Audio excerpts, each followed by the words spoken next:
Hey guys, I'm Mohammad Mashur Rahman and welcome to our channel Triple Tech Tales. আশা করি সবাই ভালো আছেন। আজকে আমাদের AutoCAD electrical basic to advance কোর্সের 17তম ক্লাস। আজকে আমরা দেখব থ্রি ফেজ মোটরের ফরওয়ার্ড রিভার্স কানেকশন। তো চলুন শুরু করা যাক। তো এটা করার জন্য প্রথমে আমি কি করব, ওয়্যার সেট করে নেব। তো এখানে ওয়্যার গেলাম, এখান থেকে আমি দিলাম রেড, এখানে লিখলাম ওয়্যার রেড, দেন এখানে দিয়ে দিলাম 14 WAG, ওকে করলাম। দেন এখান থেকে কালার সিলেক্ট করবো রেড, লাইন যেটা আছে 0.25 দিয়ে দিলাম। সেম এখানে আমি লিখবো ইয়েলো 14 WAG, এখান থেকে কালার সিলেক্ট করলাম ইয়েলো, লাইন হোয়াইট দিয়ে দিলাম 0.25, এখানে লিখলাম গ্রিন। সেম ওয়েতে এখানেও দিয়ে দিলাম 14, কালার দিয়ে দিলাম গ্রিন, লাইন হোয়াইট দিয়ে দিলাম 0.25, এখন ওকে করে দিলাম। প্রথমত আমরা মাল্টিবাস থেকে এমটি স্পেস গো ভার্টিক্যাল নিলাম, দেন এখান থেকে লাইন টানলাম। এখন এই তিনটা লাইনকে আমি কালার করে দেব, রেড, এটাকে করে দিলাম ইয়েলো, এটাকে করে দিলাম গ্রিন। এখন এখান থেকে মাল্টিবাস নিলাম, এখান থেকে আনাদার বাস,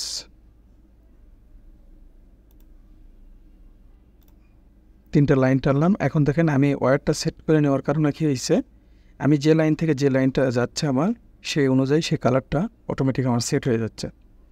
তো এই ভিডিওটা আমরা গতদিন করেছি এবং দেখাইছি কিভাবে আমরা ওয়্যারটা সেট করতে পারি। পুরো বিস্তারিত সহকারে ভিডিওতে আছে, আপনারা গত ভিডিওটা দেখে নিতে পারেন, ডিসক্রিপশনে ভিডিওর লিঙ্ক দেওয়া থাকবে। আমি আবার মাল্টিবাসে গেলাম, আবার অ্যানাদার বাস নিলাম, এখান থেকে সিলেক্ট করে ওপরে গেলাম। এখন দেখেন নর্মালি এটা রেড ইয়েলো গ্রিন, তার মানে এটা ফরওয়ার্ড। যদি আমি কোনো একটা ওয়্যারকে চেঞ্জ করে দেই তাহলে সে রিভার্স কানেকশন হয়ে যাবে। আমি করলাম কি, এটাকে ডিলিট করে দিলাম। তো এখান থেকে আমি এই স্ট্রেস ওয়্যারটা নিলাম, দেন সিলেক্ট করে দিলাম। দেখেন আমার পয়েন্টটা মিলে গেছে। তো আমি এটা ফরওয়ার্ড লাইন আর এটা রিভার্স লাইন তৈরি করে নিলাম। এখন আমি আমার ইকুইপমেন্টগুলো বসাবো। প্রথমত আমি নিয়ে আসবো একটা থ্রি ফেজ মোটর, আইকন বানাতে গেলাম থ্রি ফেজ মোটর, এখান থেকে থ্রি ফেজ মোটর নিয়ে এখানে বসাই দিলাম। রেফারেন্স লাগবে না, আমি শুধু মোটর দিলাম। আর এখান থেকে লুকআপে গিয়ে আমি যে কোনো একটা মোটর বসাইতে পারি, আমি এটা বসাই দিলাম, দেন ওকে করলাম। অথবা ডিসক্রিপশন দেখতে পারি ইন্ডাকশন মোটর।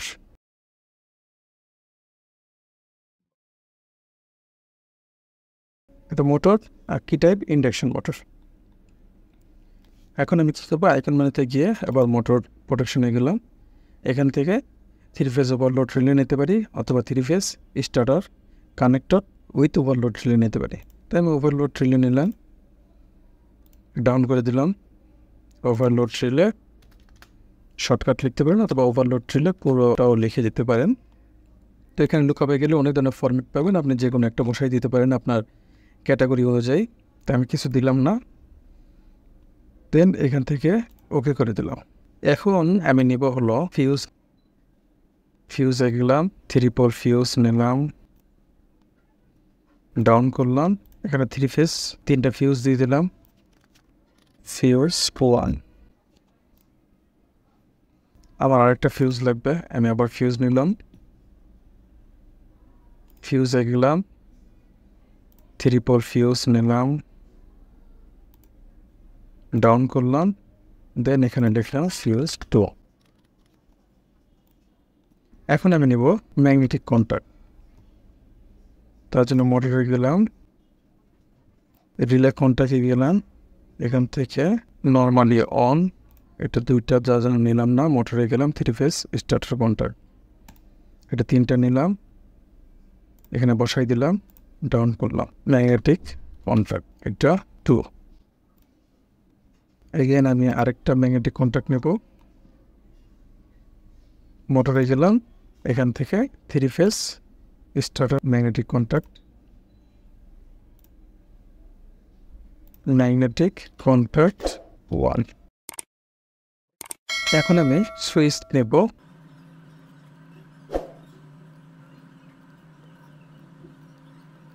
এটাকে সিলেক্ট করলাম এবং এটা অ্যালাইনটা ঠিক করবো, যে জন্য অ্যালাইনে গেলাম। ওকে, অ্যালাইন ঠিক হয়েছে। এখন এটাকে লিঙ্ক কম্পোনেন্ট করব। আমার লিঙ্ক হয়ে গেছে। এখান থেকে নামটা আমি একটু চেঞ্জ করে দেই, KT1। এখান থেকে কপি কম্পোনেন্টস নিলাম, এখানে বসাই নাম। ওকে, রিপিট দিয়ে এই তিনটাতে আমি বসাই দেব।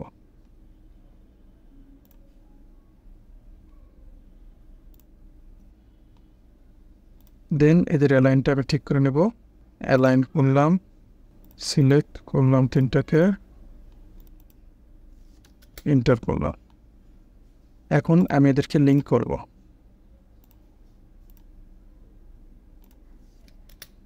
আমার লিঙ্ক হয়ে গেছে। নামটা একটু চেঞ্জ করে দেই, KT2। এখন আমি করব কি, এখান থেকে ট্রিম ওয়্যার আছে, ট্রিম করে দেব। অটোক্যাড ইলেকট্রিক্যালে এটা অনেক সুবিধা। আবার আমি আইকন মেনুতে যাব।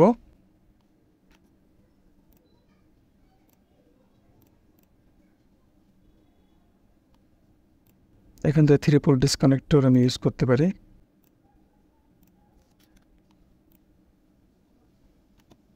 এখান থেকে ওয়্যার নাম্বারে যাব, 3 ফেজে যাব, দেন ওকে করলাম, সিলেক্ট, সিলেক্ট, এগেন সিলেক্ট।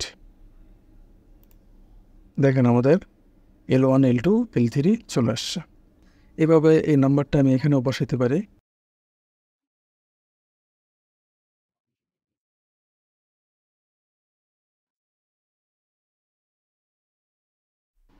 এইভাবে আমরা নাম্বারিং করতে পারি এবং সার্কিটটাকে আরও সিম্পলিফাই করতে পারি, আরও সুন্দর করে ডিজাইন করতে পারি। যেমন এখানে সুইচ ইউজ করছি, মোটর প্রোটেকশন সুইচ যেগুলো আছে সেগুলো ইউজ করতে পারি। যেমন আমি দেখে আইকন মেনুতে যেমন আছে, মোটরের ভিতরে ঢুকলে আমরা দেখতে পারবো এখানে বিভিন্ন ধরনের কন্ট্যাক্টর আছে, ওভারলোড রিলে। আবার যে সার্কিট ব্রেকারে ঢুকি, এখান থেকে সার্কিট ব্রেকার দেখেন বিভিন্ন ধরনের 2 পিন মোটর সার্কিট প্রোটেকশন আছে, 3 পোল সার্কিট ব্রেকার আছে, বিভিন্ন ধরনের প্রোটেকশন আছে, সেগুলো ইউজ করা যায়। তো আজকের ভিডিও এই পর্যন্তই। আপনারা একটু প্র্যাকটিস করবেন, প্র্যাকটিস না করলে আসলে কোনো কিছু সম্ভব না। আর এগুলোকে আপনারা চেষ্টা করবেন ডিসক্রিপশন দিয়ে তারপরে বসানোর। আর ভিডিওতে ডিসক্রিপশন দিয়ে করতে গেলে অনেক সময় লাগে, যার কারণে আমি ডিসক্রিপশন ছাড়া চেষ্টা করি সহজে আপনাদের বোঝানোর জন্য। আজকে এই পর্যন্তই। সবাই ভালো থাকবেন, সুস্থ থাকবেন। খোদা হাফেজ।